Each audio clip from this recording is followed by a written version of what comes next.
بسم الله الرحمن الرحيم الحمد لله رب العالمين والصلاة والسلام على أشرف المرسلين والآل كل والصحابة أجمعين أما بعد പ്രിയപ്പെട്ട മുസ്ലിം സഹോദര സഹോദരിമാരെ, ജീവിതത്തിലൊരിക്കൽ കൂടി ഒരു ബലിപെരുന്നാൾ, വലിയ പെരുന്നാൾ നമ്മിലേക്ക് കടന്നു വരികയാണ്.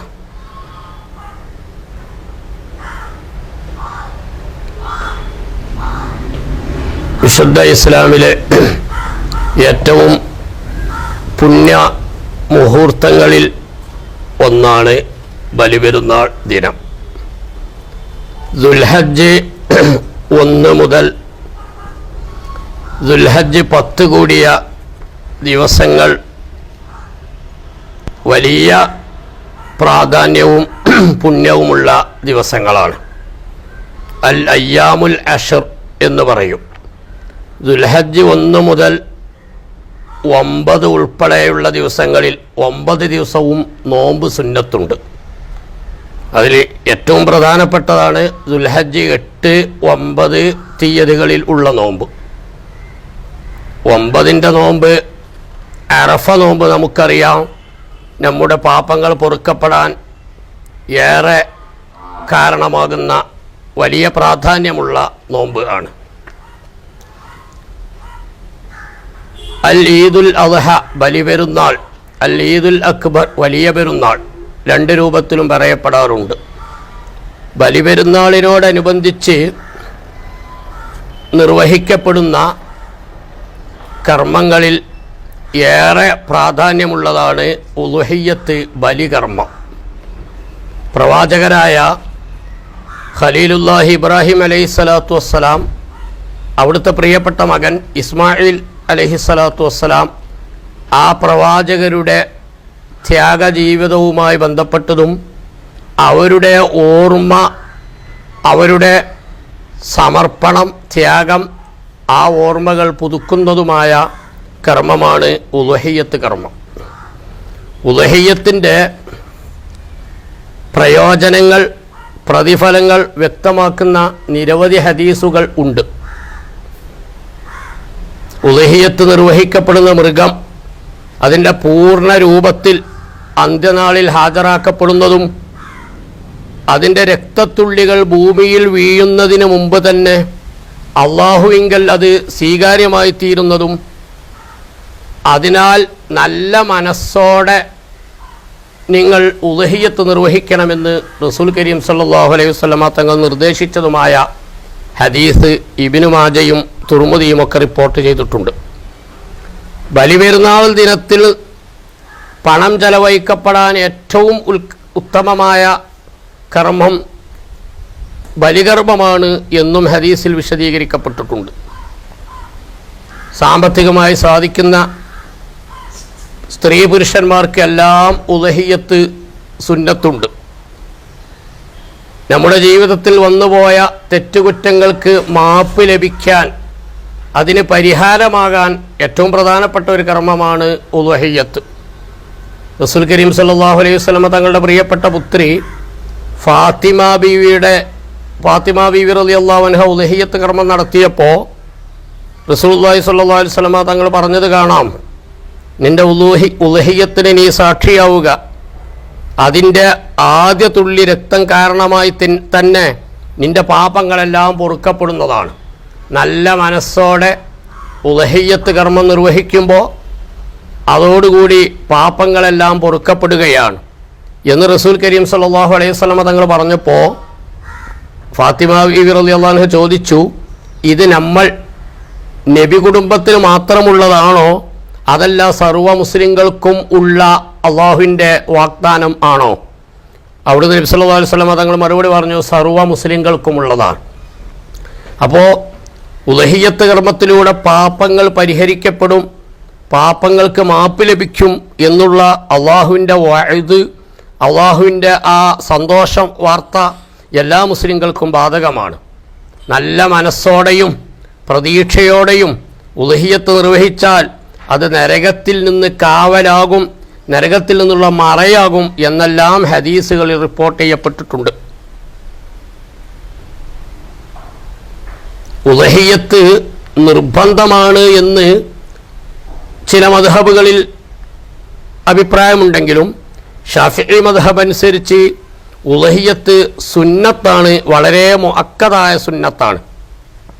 ബലിപെരുന്നാൾ ദിനത്തിലെ രാവും പകലും തൻ്റെയും തൻ്റെ ആശ്രിതരുടെയും ചെലവുകൾ കഴിച്ച് ഉളുഹിയ്യത്ത് നിർവഹിക്കാൻ ആവശ്യമായ സാമ്പത്തിക ശേഷിയുള്ളവർക്കെല്ലാം ഓരോ വർഷവും ഉളുഹിയ്യത്ത് സുന്നത്തുണ്ട്, മുഅക്കദായ സുന്നത്താണ്. സാമ്പത്തിക ശേഷി ഉള്ളവർ ഉളുഹിയ്യത്ത് നിർവഹിക്കാതെ അത് ഉപേക്ഷിക്കൽ കറാഹത്ത് ഉണ്ട്. ജീവിതത്തിൽ ഒരിക്കൽ മാത്രമല്ല ഉളുഹിയ്യത്ത് സുന്നത്തുള്ളത്. ഓരോ ബലിപെരുന്നാളിനോടനുബന്ധിച്ചും പെരുന്നാൾ ദിനങ്ങളിലെ ചെലവുകൾ കഴിഞ്ഞ് സമ്പത്ത് ബാക്കിയുള്ളവർക്ക് ഓരോ വർഷവും ഉളുഹിയ്യത്ത് സുന്നത്ത് തന്നെയാണ്. മറ്റൊരാൾക്ക് വേണ്ടി നമ്മൾ ഉളുഹിയ്യത്ത് നിർവഹിക്കാൻ പറ്റുമോ? ചിലരൊക്കെ ഈ അടുത്ത് ചോദിച്ച ചോദ്യമാണത്. മറ്റൊരാൾക്ക് വേണ്ടി നമ്മൾ ഉളുഹിയ്യത്ത് നിർവഹിക്കാൻ പറ്റുമോ? അത് ജീവിച്ചിരിക്കുന്ന മറ്റൊരാൾക്ക് വേണ്ടി നാം ഉളുഹിയ്യത്ത് നിർവഹിക്കണമെങ്കിൽ അവരുടെ സമ്മതമുണ്ടാവണം. അവരുടെ സമ്മതപ്രകാരം പറ്റും. ജീവിച്ചിരിക്കുന്ന മറ്റൊരു വ്യക്തിക്ക് വേണ്ടി അദ്ദേഹത്തിൻ്റെ സമ്മതമില്ലാതെ ഉളുഹിയ്യത്ത് നിർവഹിക്കുന്നത് സ്വഹീഹ് അല്ല. അദ്ദേഹത്തിൻ്റെ സമ്മതപ്രകാരം അദ്ദേഹത്തിന് വേണ്ടി നാം ഉളുഹിയ്യത്ത് നിർവഹിക്കാവുന്നതാണ്. മരിച്ചവർക്ക് വേണ്ടി, മരണപ്പെട്ടവർക്ക് വേണ്ടി നമ്മൾ ഉളുഹിയ്യത്ത് നിർവഹിക്കാൻ പറ്റുമോ? മരണപ്പെട്ടവർക്ക് വേണ്ടി ഉളുഹിയ്യത്ത് നിർവഹിക്കണമെങ്കിൽ അവർ വസിയ്യത്ത് ചെയ്തിരിക്കണം. മരണത്തിന് മുമ്പ് അവർ വസിയ്യത്ത് ചെയ്തുകൊണ്ട് ഏൽപ്പിച്ചിട്ടുണ്ടെങ്കിൽ അവർക്ക് വേണ്ടി, മരിച്ചവർക്ക് വേണ്ടി ഉളുഹിയ്യത്ത് നിർവഹിക്കൽ സ്വഹിയാകും.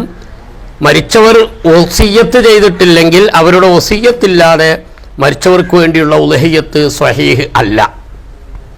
അതേസമയം നാം നമ്മുടെ സുന്നത്തായ ഉളുഹിയ്യത്ത് നിർവഹിക്കുകയും എന്നിട്ട് അതിന് നമുക്ക് ലഭിക്കുന്നത് പോലെയുള്ള അതിൻ്റെ മിസ്ല് സവാബ്, തുല്യ പ്രതിഫലം നമ്മിൽ നിന്ന് മരിച്ചവർക്കും നൽകണേ എന്ന് പ്രാർത്ഥിക്കുന്നതിന് വിരോധമില്ല.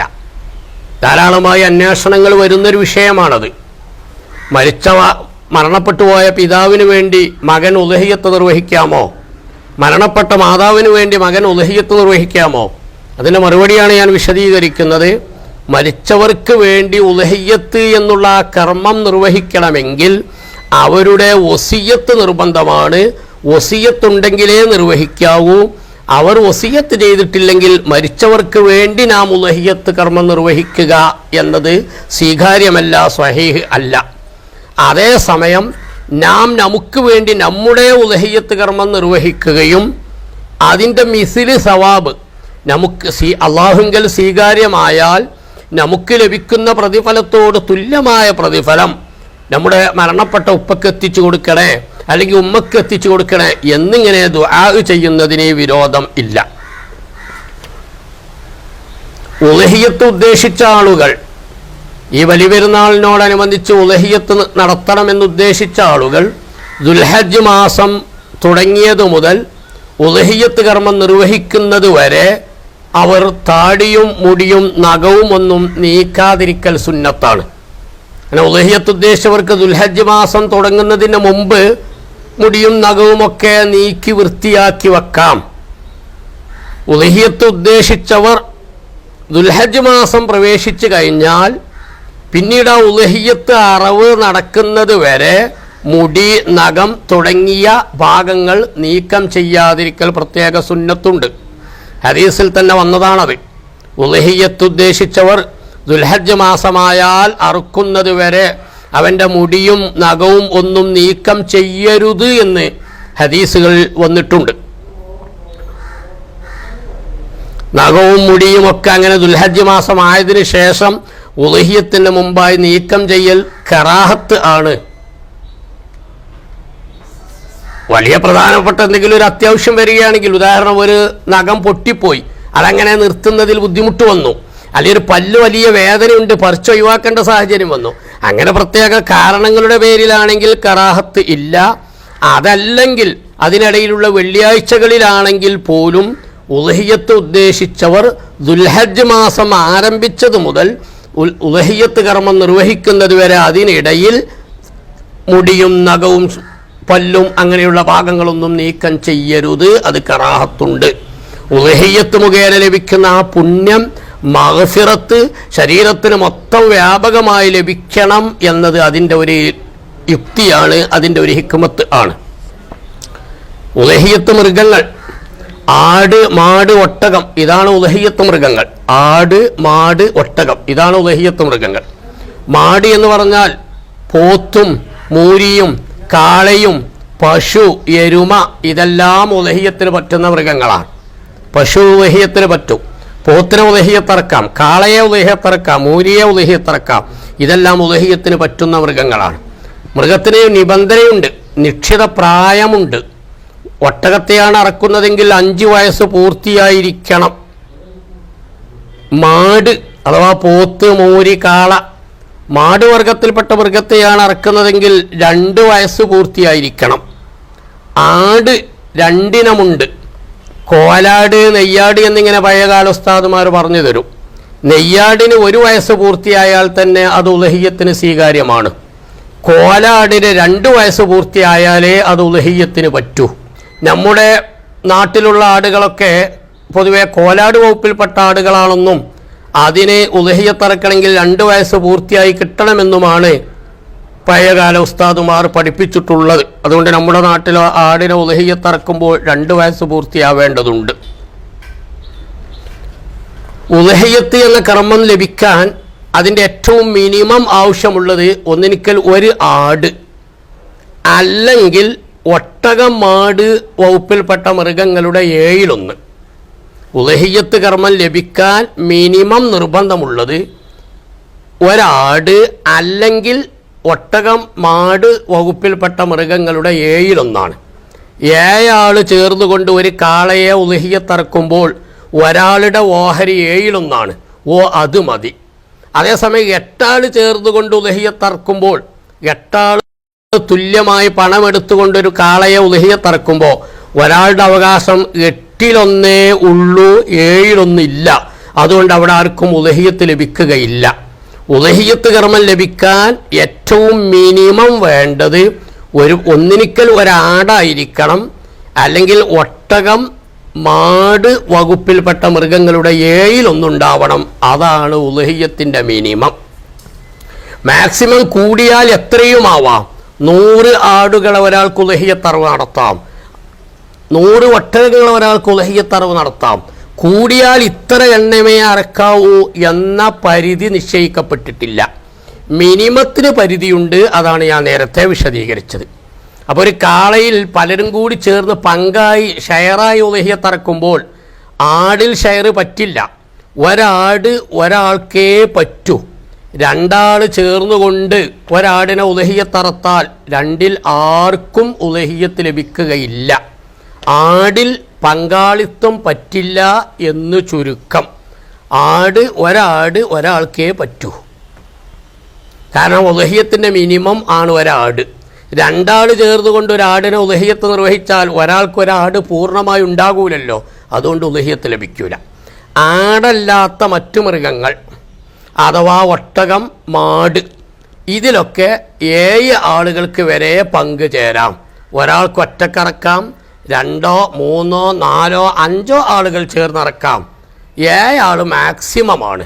അതിൽ കൂടാൻ പറ്റില്ല, കുറയുന്നതിന് വിരോധമില്ല.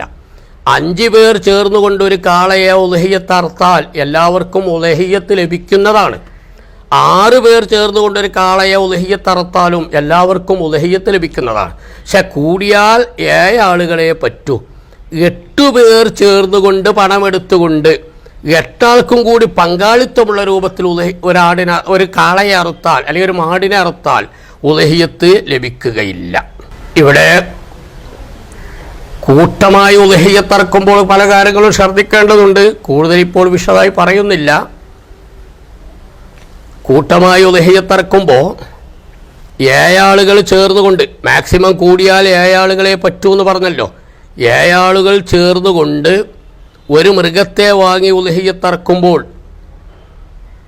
7 ആളുകൾക്കും ആ മൃഗത്തിൻ്റെ 1/7 അവരുടെ അവകാശം. അങ്ങനെ 7 ആളുകളും കൂടി ഉലഹിയത്ത് അറുത്താൽ എല്ലാവർക്കും ഉലഹിയത്ത് ലഭിക്കുന്നതാണ്, വിരോധമില്ല. 1/7 ഒരാളുടെ അവകാശം കുറഞ്ഞു പോയിട്ടുണ്ടെങ്കിൽ അദ്ദേഹത്തിന് ഉലഹിയത്ത് ലഭിക്കുകയും ഇല്ല. അതേസമയം 1-ലേറെ മൃഗങ്ങളെ ഷെയറായി കൂടുതൽ ആളുകൾ പണമെടുത്ത് അറക്കുമ്പോൾ കുറേ കാര്യങ്ങൾ ശ്രദ്ധിക്കേണ്ടതുണ്ട്. ഉദാഹരണം, 14 ആൾ ചേർന്ന് 14 ആളുകൾ പണമെടുത്തുകൊണ്ട് 2 കാളകളെ വാങ്ങി ഉലഹിയത്ത് നിർവഹിക്കുകയാണെങ്കിൽ അവിടെ 14 ആളും കൂടി തുല്യ പണമെടുത്ത് 14 ആളുടെയും കൂടി പണം ചേർത്തിക്കൊണ്ട് മൊത്തമായി 2 കാളകളെ വാങ്ങിക്കൊണ്ടുവന്ന് അറിവ് നടത്തിയാൽ അതിൽ പ്രശ്നമുണ്ട്. കാരണം 14 പേരും കൂടി തുല്യ പണമെടുത്ത് 14 ആളുകളുടെയും കൂടി പണം കൊണ്ട് 14 ആളുകൾക്കും കൂടി വേണ്ടി ഒന്നിച്ച് 2 കാളയെ വാങ്ങിയാൽ ഈ ഓരോ കാളയിലും 14 പേർക്കും അവകാശം വരും. ആ കാളയിലും 14 പേർക്കും അവകാശമുണ്ട്, ഈ കാളയിലും 14 പേർക്ക് അവകാശമുണ്ട്. അങ്ങനെ അത് രണ്ടിനെയും അങ്ങ് അറുത്ത് വിതരണം ചെയ്താൽ സത്യത്തിൽ ആർക്കും ഉലഹിയത്ത് ലഭിക്കുകയില്ല. കാരണം ഓരോരുത്തരുടെയും അവകാശം 14-1 ഉള്ളൂ, 7-1 പിന്നെ ചിലർ പറയും ആ കാളയിലും 14-1 ഈ കാളയിലും 14-1 2 14-1 ചേർന്നാൽ ഒരു 7-1 അത് പോരാ. അങ്ങനെ കണക്കൊപ്പിച്ചതുകൊണ്ട് ഫലമില്ല. ഒരു മൃഗത്തിൽ നിന്ന് സ്വന്തമായി 7-1 ലഭിക്കണം. അപ്പോൾ അവിടെ എന്ത് ചെയ്യണം? 14 ആളുകളുടെ പണം തുല്യമായി പണം വാങ്ങി 14 ആൾക്കും കൂടി വേണ്ടി മൊത്തമായി തന്നെ 2 കാളയെ വാങ്ങിയാലും അവിടെ ഒന്നും വലിയ പ്രശ്നമില്ല. അറവ് നടത്തുന്നതിൻ്റെ മുമ്പ് ഈ കാള ഇന്ന 7 ആളുകളുടേതാണ് എന്നും മറ്റേ കാള ഇന്ന 7 ആളുകളുടേതാണ് എന്നും ഉള്ള വേർതിരിവ് നിർബന്ധമായും നടത്തണം. അറവിൻ്റെ മുമ്പ് ഓരോ കാളയിലും ഓരോ ഉരുവിലും 7 പേർക്ക് മാത്രം അവകാശം വരുന്ന രൂപത്തിൽ ആ മൃഗങ്ങളെ അറവിൻ്റെ മുമ്പ് ഓഹരി ചെയ്യണം. എന്നാൽ ആ മൃഗം ഇന്നവരുടേതാണ്, ഈ മൃഗം ഇന്നവരുടേതാണ് എന്ന ഒരു നിശ്ചയം, ഒരു നിർണയം, ഒരു തഴീൻ അവർ എല്ലാവരുടെയും സമ്മതത്തോടു കൂടി നിർവഹിക്കേണ്ടതുണ്ട്.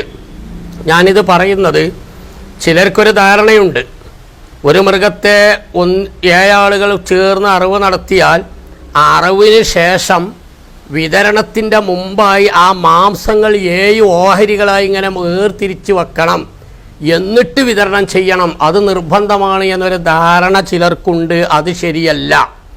7 ആളുകൾ ചേർന്ന് ഒരു മൃഗത്തെ അറിവ് നടത്തിയാൽ അറിവിന് ശേഷം മാംസത്തെ 7 ആയി ഓഹരി ചെയ്യണമെന്ന ഒരു നിർബന്ധമില്ല. അങ്ങനെ ഓഹരി ചെയ്യാതെ അതിൽ നിന്ന് സ്വതക്ക ചെയ്താലും ഉലഹിയത്ത് വീടുന്നതാണ്. പക്ഷെ 1-ലേറെ മൃഗങ്ങളെ കൂടുതൽ ആളുകൾ പണമെടുത്തുകൊണ്ട് അറിവ് നടത്തുമ്പോൾ അറിവിൻ്റെ മുമ്പ് ഓരോ മൃഗത്തിലും 7 പേർക്ക് മാത്രം അവകാശമുള്ള വിധത്തിൽ ആ മൃഗങ്ങളെ വേർതിരിക്കപ്പെടണം, നിർണയിക്കപ്പെടണം. അത് ശ്രദ്ധിക്കേണ്ടതുണ്ട്. പിന്നെ ഒരു വർഷം ഒരു ഉലഹിയത്തിൽ ഒരു ഷെയർ എടുത്താൽ, ഞാനൊരു പോത്തിനെ അറുത്തപ്പോൾ അതിൻ്റെ 7-1 പണം കൊടുത്തുകൊണ്ട് അതിലൊരു പങ്കാളിത്തം നിർവഹിച്ചു. എന്നാൽ ഇനി തുടരെയായി 6 വർഷങ്ങളിൽ കൂടി അങ്ങനെ ഉലഹിയത്തിൽ പങ്കാളിത്തം നിർവഹിക്കേണ്ടതുണ്ട്, എന്നാലേ ഉലഹിയത്ത് പൂർണ്ണമാകൂ എന്ന് ചില സാധാരണക്കാർക്കൊരു ധാരണയുള്ളതായി അറിഞ്ഞിട്ടുണ്ട്. അത് ശരിയല്ല.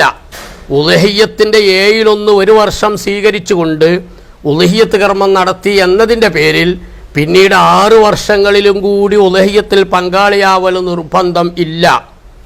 ഈ വർഷം ഉലഹിയത്ത് നിർവഹിച്ചു എന്നതിൻ്റെ പേരിൽ അടുത്ത വർഷത്തിൽ പ്രത്യേകമായി ഒന്നും വരുന്നില്ല.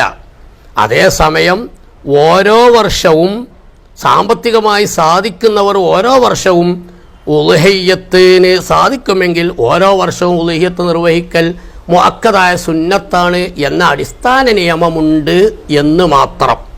എന്നല്ലാതെ ഈ ഒരു വർഷം ഉലഹിയത്തിൽ പങ്കാളിത്തം ഉണ്ടായതുകൊണ്ട് തുടർന്ന് 6 വർഷങ്ങളിലും കൂടി ഉലഹിയത്തിൽ പങ്കാളിത്തം വേണം എന്ന ധാരണ ശരിയല്ല.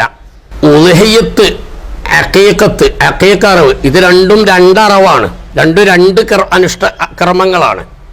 കുട്ടിയുടെ ജനനത്തോടനുബന്ധിച്ച് കുട്ടിക്ക് വേണ്ടി നടത്തുന്ന ബലികർമ്മമാണ് അഖീഖത്ത്. അതിൻ്റെ വിശദീകരണത്തിലേക്ക് ഇപ്പോൾ കടക്കുന്നില്ല. അതേസമയം ഉളുഹിയ്യത്തിൻ്റെ സമയത്ത് ഉളുഹിയ്യത്തിനോടൊപ്പം അഖീഖത്തും നടത്താൻ അവസരമുണ്ട് എന്ന കാര്യം ഞാൻ എല്ലാവരെയും ഉണർത്തുകയാണ്. ചിലർ കുട്ടികൾ ജനിച്ചു, അഖീഖത്തറക്കാനുള്ള സാമ്പത്തിക ശേഷി ഉണ്ടായിരുന്നു, പക്ഷേ എന്തോ അസൗകര്യങ്ങൾ കൊണ്ടത് നിർവഹിച്ചിട്ടില്ല എങ്കിൽ ആ കുട്ടിക്ക് പ്രായപൂർത്തിയാകുന്നത് വരെ ആ കുട്ടിക്ക് വേണ്ടി അഖീഖത്ത് നടത്താനുള്ള സുന്നത്ത്, ആ ഒരു സുന്നത്തായ ബാധ്യത രക്ഷിതാവിന് നിലവിലുണ്ട്. കുട്ടി ജനിച്ചത് മുതൽ പ്രായപൂർത്തിയാകുന്നത് വരെ അഖീഖത്ത് രക്ഷിതാവ് തന്നെ നേരിട്ട് നിർവഹിക്കാം. അപ്പോൾ അഖീഖത്ത് സുന്നത്താവാനുള്ള സാമ്പത്തിക ശേഷി ഉണ്ടായിട്ടുണ്ട്, നിർവഹിച്ചിട്ടില്ല. എന്നാൽ അഖീഖത്ത് നിർവഹിക്കുക എന്നുള്ള സുന്നത്ത് അവിടെ അവശേഷിക്കുന്നുണ്ട്. അത് വേണമെങ്കിൽ ഉളുഹിയ്യത്തിനോട് ഒന്നിച്ച് നടത്താം. ഉളുഹിയ്യത്തിനോട് ഒന്നിച്ച് നടത്തുക എന്ന് പറയുമ്പോൾ അതിൻ്റെ ഉദ്ദേശം, ഉളുഹിയ്യത്തിന് മിനിമം വേണ്ടത് ഒരു വ്യക്തിയുടെ ഒരു ഉളുഹിയ്യത്തിന് മിനിമം വേണ്ടത് ഒരു ആട് അല്ലെങ്കിൽ ഒട്ടകം, മാട് എന്ന മൃഗങ്ങളുടെ 7/1 എന്ന് ഞാൻ പറഞ്ഞല്ലോ. അതുപോലെ തന്നെയാണ് അഖീഖത്തും. ഒരു കുട്ടിയുടെ അഖീഖത്തിന് മിനിമം വേണ്ടത് ഒന്നിരിക്കൽ ഒരാട് അല്ലെങ്കിൽ മാട്, ഒട്ടകങ്ങളുടെ 7/1. അപ്പോൾ ഒരു മൃഗത്തിൽ തന്നെ വേണമെങ്കിൽ അഖീഖത്തും ഉളുഹിയ്യത്തും ഒന്നിച്ച് നിർവഹിക്കാം. ഒരാൾ ഒറ്റക്ക്, ഒരു ഉദാഹരണം പറയാം, ഒരാൾ ഒറ്റക്ക് ഒരു കാളയെ, ഒരു പോത്തിനെ, ഒരു ഉരുവിനെ വാങ്ങി അവൻ ഉളുഹിയ്യത്ത് നിർവഹിക്കുകയാണ് എങ്കിൽ അതിൽ അവന് ഉളുഹിയ്യത്തും അഖീഖത്തും കൂടി പങ്കു ചേർക്കാവുന്നതാണ്. ഒരാൾ ഒറ്റക്കൊരു പോത്തിനെ വാങ്ങി ഇറക്കുമ്പോൾ അവൻ്റെ 2 കുട്ടികളുടെ അഖീഖത്ത് ബാക്കി കിടപ്പുണ്ട്, അത് നിർവഹിക്കപ്പെട്ടിട്ടില്ല. അവൻ്റെ ഉളുഹിയ്യത്തും ഉണ്ട്. എന്നാൽ ഒരു കുട്ടിയുടെ അഖീഖത്തിന് അതിൽ മിനിമം വേണ്ടത് അതിൻ്റെ 7/1. മറ്റേ കുട്ടിയുടെ അഖീഖത്തിനും വേണ്ടത് മിനിമം 7/1. അപ്പോൾ ആ പോത്തിൻ്റെ ഒരു 7/1 ഒരു കുട്ടിയുടെ അഖീഖത്തിനും ഒരു 7/1 മറ്റേ കുട്ടിയുടെ അഖീഖത്തിനും നിശ്ചയിക്കുകയും ബാക്കിയുള്ളത് ഉളുഹിയ്യത്തിന് ആവുകയും ചെയ്യാം.